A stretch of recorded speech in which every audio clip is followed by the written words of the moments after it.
As an American, we often hold the highest standards in our administrations and government. However, our healthcare system has not been held at the same standard, thus resulting in many Americans becoming unsatisfied with the system. As you can see in the diagram that ranks 11 high-income countries similar to the United States based on their performance rankings, the United States is ranked last in 5 out of 6 of these categories. These categories being access to care, administrative efficiency, equity, healthcare outcomes, and overall rankings. This leads us to ask the question, to what extent has the structure of the United States healthcare system negatively impacted the well-being of its citizens? Good morning, I'm Brooke Harriman. I'm Francisco Echevarria. I'm Yusuf Ibrahim. And I'm Christian Reinhardt. Our argument is that the well-being of U.S. citizens is demoted by profit-centered hospitals, unethical insurance practices, and fragmentation within hospital environments. The main priority of hospitals is to make a profit. Because these hospitals act as businesses in our society, profitability becomes the arbiter of success. Or, as former Director of Public Citizen Health, Dr. Sidney Wolf deems it, profit-centered care. A key component of profit-centered care is the practice of price boosting. Harvard University's Dr. Lee and Dr. Cutler explain, hospitals may increase the prices of things, such as cost per bed, in order to increase profits. This has resulted in excessively high treatment costs. As shown in this chart by the World Health Organization in 2018, which marks average spending on healthcare between the 7 OECD countries, we can see the effects of profit-centered care. U.S. citizens spent the most on healthcare, almost doubling that of the second highest spending country, Germany. U.S. citizens also face the most debt when compared to these same countries, which stems from the amount of spending shown on the previous slide. As seen in this chart, which relates debt percentage to its respective country, we can see that the U.S. percentage of debt far exceeds that of the other countries, becoming an outlier. Ultimately, high, unaffordable costs discourage citizens from receiving necessary treatment. This data from an academic journal shows these effects. The United States had the most citizens with unmet care needs. On the contrary, only 4% of UK citizens had unmet care needs, a number which is 10 times less than that of the United States. Ultimately, high unaffordable costs discourage citizens from seeking out necessary treatment. Even more alarming is the gap within the US. As you can see, citizens with below average income have almost double the amount of unmet care needs than those with above average income. Meaning, if you do not have the money, you are more likely to incur problems related to your health. Rather than being an entitlement to all, staying healthy has become a privilege of the rich, ultimately creating a segregation of care between socioeconomic classes. In addition to profit-centered hospitals are unethical insurance practices. The primary purpose of health insurance is to cover costs of medical treatment. However, insurance companies have prioritized profit over clients. Sarah Rosenbaum, a professor from George Washington University, in her paper, Insurance Discrimination on the Basis of Health Status, explains that insurance companies utilize 2 main practices to exclude clients.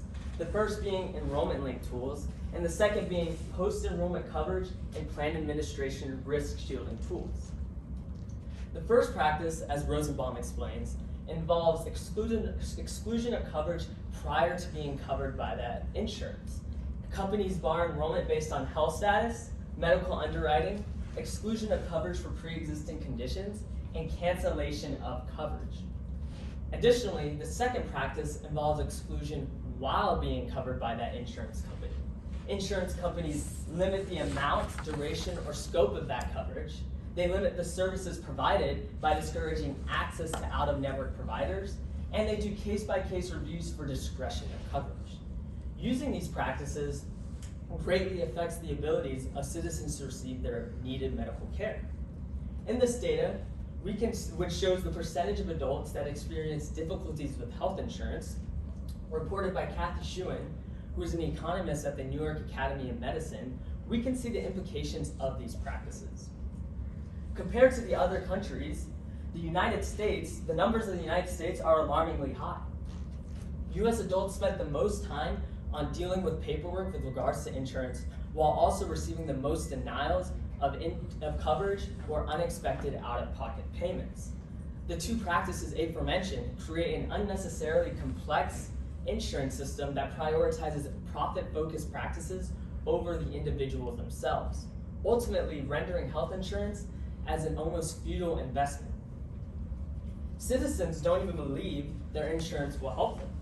In this graph, you can see that 50% of below average income US adults and 65% of above average income adults felt they were confident that they could afford the needed care, their needed medical care.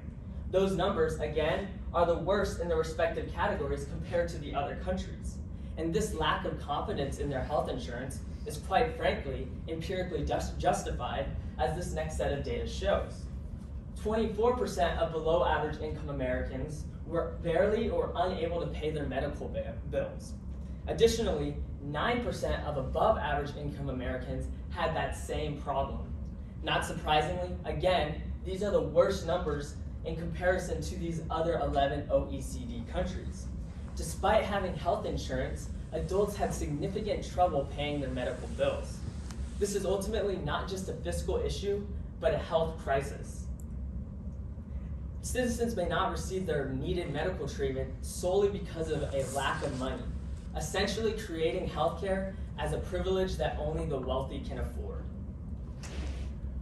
Finally, fragmentation on hospitals, which negatively impacts the quality of care as well as efficiency. In hospital environments, physicians maintain a high degree of autonomy.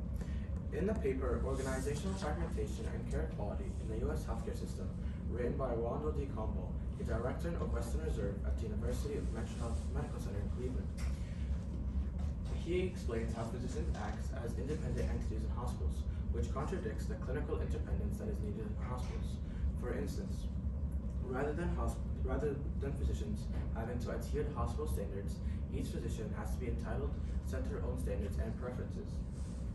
This greatly complicates processes like sterilization. For instance, a single procedure that may be done with one set of instruments differs from one physician to another, which introduces unnecessary complexity. According to professors Juan Pierre Unger and Pierre de Pepe, fragmentation greatly impacts the effectiveness of care. The effects of this can be seen above. As you see in this graph, out of high-income OECD countries, the United States has the highest mortality rate. As well as seen in this graph, the United States has the highest amputation rates in compared to other high-income countries. Moreover, in this graph, it compares the performance in compared to spending. Yes, the United States does have the highest spending, but they have the lowest performing out of other high-income countries, ultimately showing us that in the United States, citizens are dying the most and being amputated the most, which shows that in the U.S., the well-being of citizens is promoted least. The solutions that we have concluded to help these negative impacts that the United States citizens face are the following. Adopt universal health care in order to provide more treatment for people in exchange for a rise in taxation. Stricter regulations on pricing will be set in order to reduce these extreme prices and make treatment more affordable.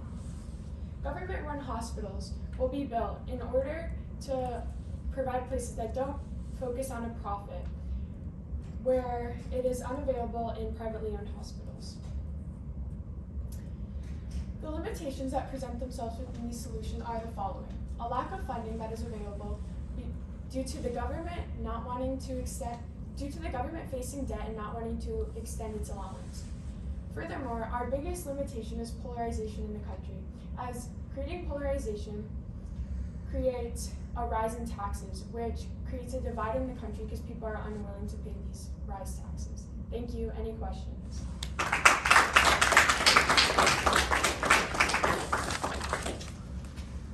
All right, Youssef, we're going to start with you. Youssef, give me one specific way your thinking changed as a result of learning what Christian wrote in his paper.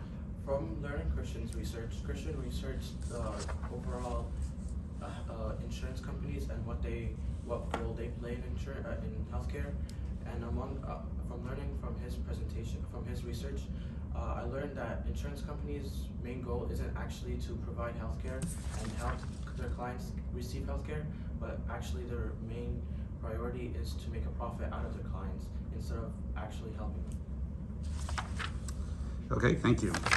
Next up, Christian, what is an example of a compelling argument from one of your peers' individual reports that you decided to exclude from your team presentation and why? Okay, sure. So we actually, when looking at all our papers, Brooke's paper kind of stood out because she researched more the idealistic side of the healthcare system and what should be occurring. And we felt like because our argument was more on what the realities are of the health insurance system, not healthcare system, we decided that providing that, I guess the benefits or the idealistic side of the healthcare system wasn't as beneficial to our line of reasoning, so we decided to exclude that argument, Brooke's argument from our paper. All right, thank you. Brooke, describe an argument from one of your peers' individual reports that makes you think differently about your team's solution. So addressing Yusuf's argument, which was about comparing the different healthcare systems around the world to the United States, his argument makes me think differently about our solution of adopting a universal healthcare because it expands the broadening of what our healthcare system is compared to what different healthcare systems is. So adopting a universal one would create multiple benefits in order to help the citizens here in the United States. All right, and Francisco, if you had another team member, what perspective or limitation could they have reached that would have made a useful contribution to this project? If we had another team member, the perspective they would most likely have reached would have been demographics as another reason we believe the healthcare system is failing is accessibility. Those in rural areas may not have as much access as those as in urban and populous cities. Guys are done.